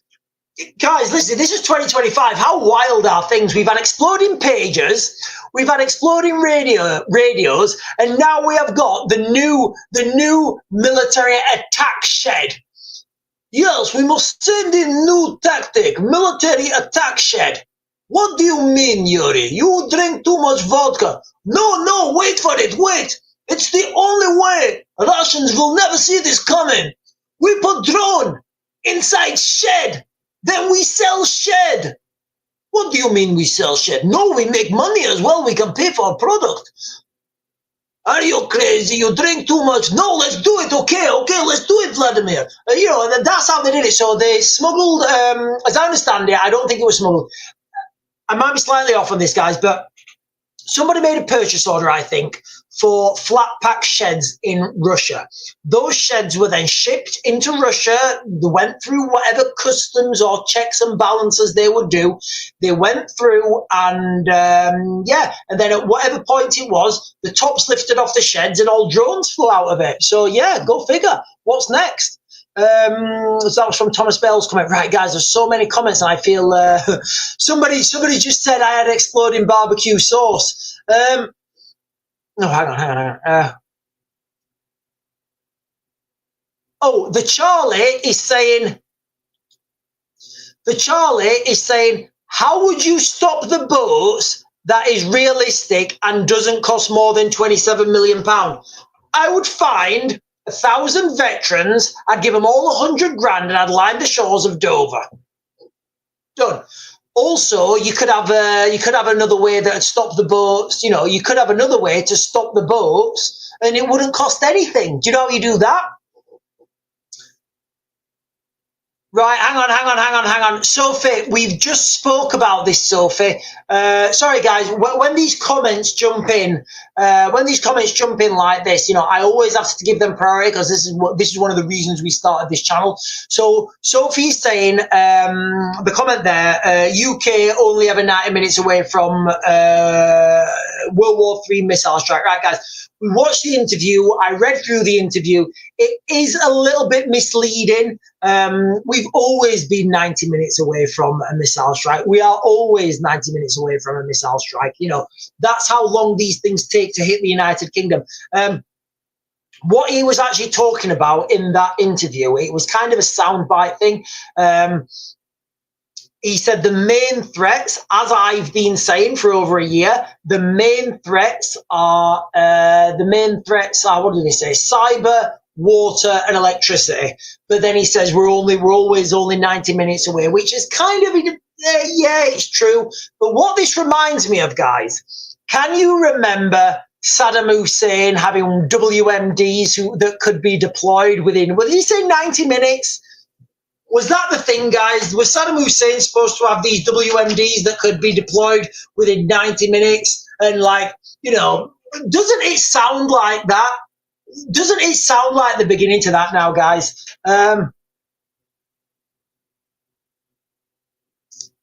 Right, Sarah, the main threat, right, listen, guys, there's lots, Sarah's just put a comment here, and there's lots of people with the same sentiment here. There's a lot of people with the same sentiment here, guys. It's just, you know, yeah. And when I talk about people, when I talk about people behind their backs and they're not listening, no, when I talk to people, especially young men, guys, you know, young white boys, one of the main, you know, we talk about this and I'm like, oh, you're going to join the army and go and fight the Russians, you know, just messing about and that. The overwhelming sentiment is words to the effect of that, I'm not going to go and fight for Starmer. And again, you know, as somebody who's older and I've been through probably most jobs well, I don't think there's a job in the military I've not done. The good ones, I mean like the actual fighty stuff. You know, I know how wrong that statement is, but I also know the feeling and how people feel and how people like, because kids are not stupid. Stephen is saying apparently parts of Paris are still burning. Yeah, I've seen that. Yeah, I think it kicked off. Did it kick off again like for 2 nights on the trot? Let me just do a quick search. Riots, Paris riots. Let me see what we get. Let me see what we get. It will be a fantastic article on X, but it will be fake news, so I might not be able to read it to you. Right, 13 hours ago, 32, yeah, I mean, I'm looking at scenes here. Guys, listen, have you all seen the footage of Paris the other night? When there's the 2 girls, I say girls, they're young women. I mean, I don't know how they are, I don't know, they're young women in my eyes. There's the 2 women, right, there's the 2 young women in the car. The car has been absolutely brutalized. It's like I think it's a black BMW. All the front end smashed in, the windscreen smashed in, and the 2 girls are just sat there, just absolutely terrified. You can see they're terrified. The next thing, they're like the right-hand window. I think it's the right-hand window. It might the perspective might be changed, but it looks like it's the right-hand window. It just goes kaboom, and it goes to. Can you imagine if that was like your mum or your daughter or your girlfriend or something, like, or your what? Can you imagine the fear of those girls? And what happened to those girls afterwards? You know, like, it's just absolutely terrifying. Right, let me just jump down and I'm just looking what's happening in Paris.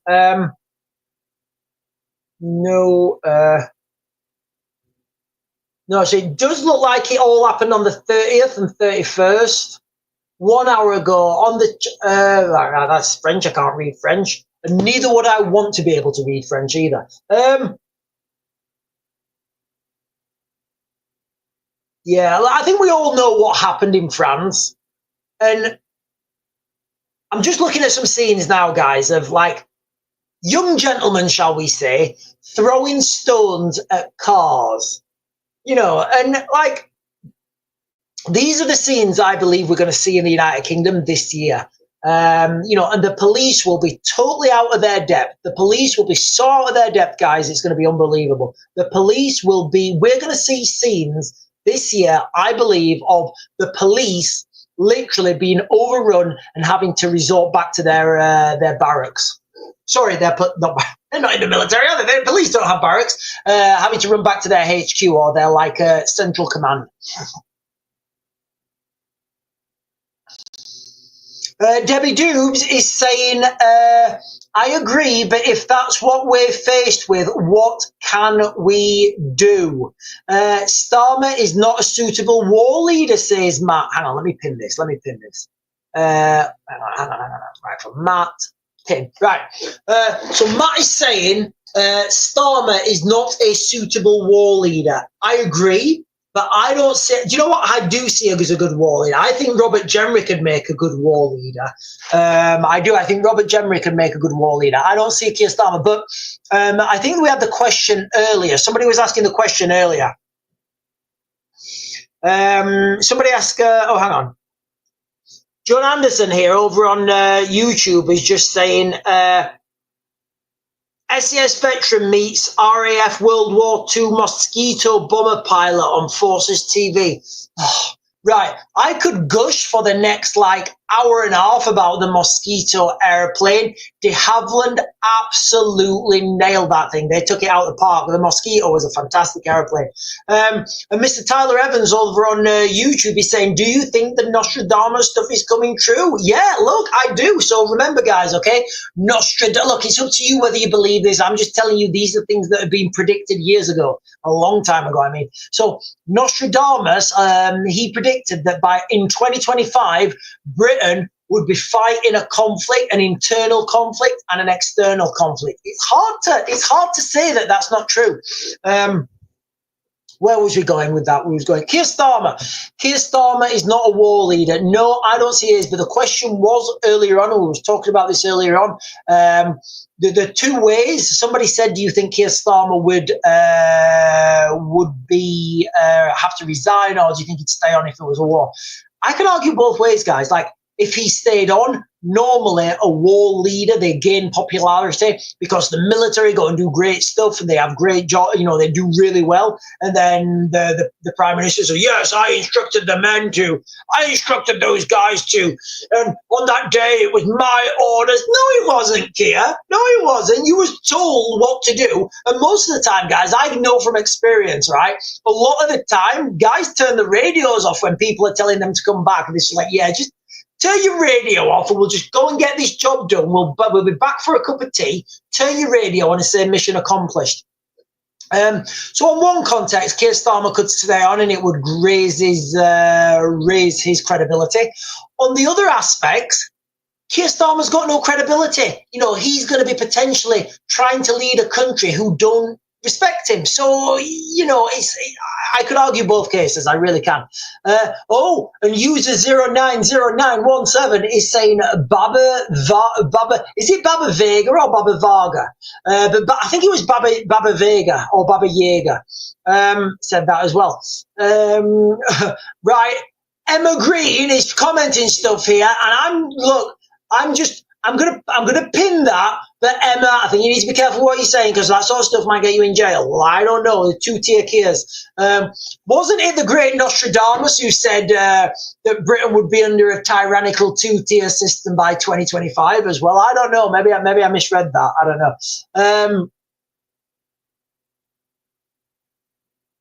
Right, ladies and gentlemen, I am going to. Oh, hang on. Yes, I agree. I think he would be too. I can see Farage be right, yeah. So Emma Green is saying I could see Farage as a wartime leader. Look, guys, I'll say what I always say when people ask this question. I've met Nigel. I've met Nigel. I'm not pretending to be best mates with him. I've met him once at an event. Very intelligent guy, very genuine guy. I can't say anything bad about him. I don't see him as a war leader, and that's not a diss on Nigel. That is, I don't feel he has the thing in the stomach where he'd be able to say, yeah, we're going to send them 1,000 in, and we're going to sack them, and those 1,000 are not coming back, and I'm happy with that. But for the greater good, those 2,000 are going to be able to achieve that objective. Or, right, this objective is too big to, this objective is too big not to go back. I need to throw everything at it. I need to literally throw everything at it, regardless of the cost. I don't see, in fact, he's not. He's not. And that's not a bad thing about Nigel. That's actually a good thing about him because, who just said that? Matt is saying Nigel has Ant Middleton for guidance. That's not a good thing. That's not a good thing. Look, I don't want to be overly critical over Ant, all right? I've never met Ant. I've never met him. I was never on any same operational rotations as Ant, but I do know a lot of friends who are on the same rotations as him. Nobody's got a good word. Do you know what? I'm not even going to mention anything about Ant Middleton, guys. I'm not even going to mention anything about Ant Middleton.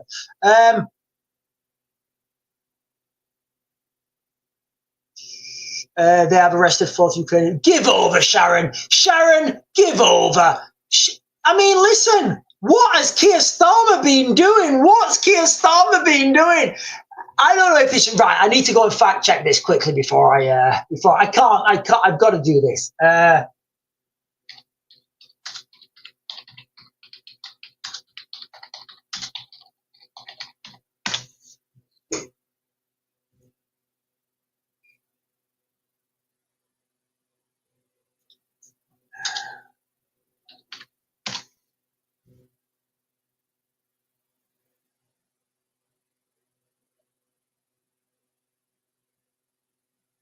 Right, it does. Okay, right, okay. 4 hours ago, right? I didn't realize this. Okay, fourth man arrested at Stansted Airport in connection with Keir Starmer arson attack in North London, and they've spelled North with a lowercase n. I'm just saying, look, these are mainstream media articles and they should have a little bit of punctuation. You can understand me doing it when I'm trying to respond to you guys' comments and I'm on my phone. Fourth man has been arrested by police investigating fires at 2 properties and a car linked to Keir Starmer. Police say he was 48 years old, detained at Stansted Airport, Essex, earlier today on conspiracy to commit arson with intent to endanger life. The arrest is connected to a probe, I bet it is, a probe into a vehicle, kinky, blaze on the 8th of May, a fire at the entrance. Look, guys, there's too many innuendos in this one. Right, hang on. The man who has not yet been named. Right, okay, so we don't know what his name was. I can't find anything that says he's a model. But look, guys, it wouldn't surprise me if it was a model. I mean, whatever, we're just going to leave it there. I mean, I personally couldn't care less the sexuality of, our leader, just as long as they're a good leader.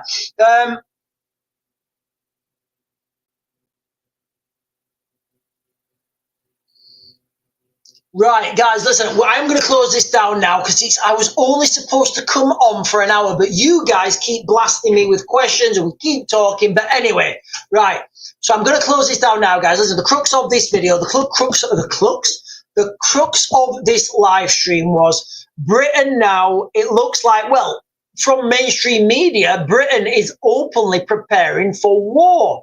As I've always said, and I'm not going back on what I've always said, these are things I've said are coming. The risk to Britain from one of those long-range things is absolutely minuscule, guys. It's minuscule. It's not gonna, I don't think it's gonna happen.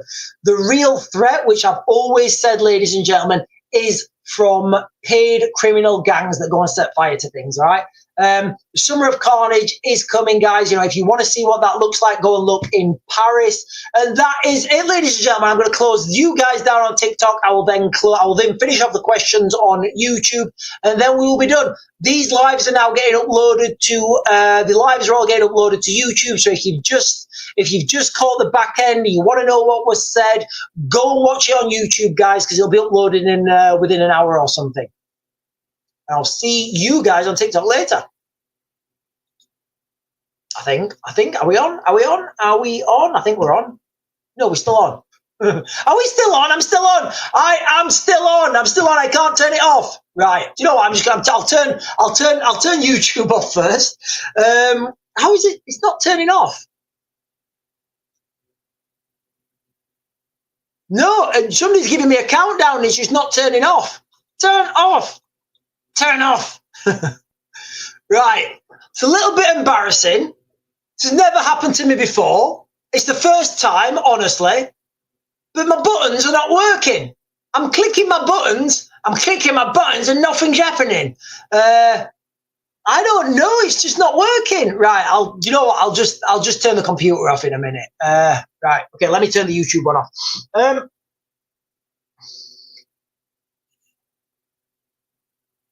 Right. Okay. So John Anderson over on YouTube is saying, "Look how the World War II veteran, is painting a picture of the UK in comparison to how it was in the Second World War." Lyons is saying, "Police aren't fit for service." For purpose. Well, you know, if the police's service is to like have rainbow flags on their cars and, you know, do little dances and shimmies, then I think they are fit for purpose. If the police's purpose is to go out there, take down criminal gangs, then I kind of agree with you. And then Mr. Tyler Evans over on YouTube is saying, "Sean, does the Ukraine war ever affect your thoughts on moving out there?" No, it doesn't. It doesn't. I honestly, guys, like in 100%, I feel safer walking around Kiev at nighttime, and like you guys would as well. Like if you're a woman walking. If you're a woman and you're out for a walk on your own in Kiev city centre at like midnight, you won't feel threatened. You won't feel threatened. There's no threat. Everything's just nice. Yes, the things do come in and there's air raid signs and all that sort of stuff, but you know that will finish at some point, and it will be over and everywhere, you know, people go back to normal. But you know, I do feel a lot safer when I'm in Kiev. Right, so I'm going to turn YouTube off now. So I'll see you guys later on YouTube. I'm turning that one off.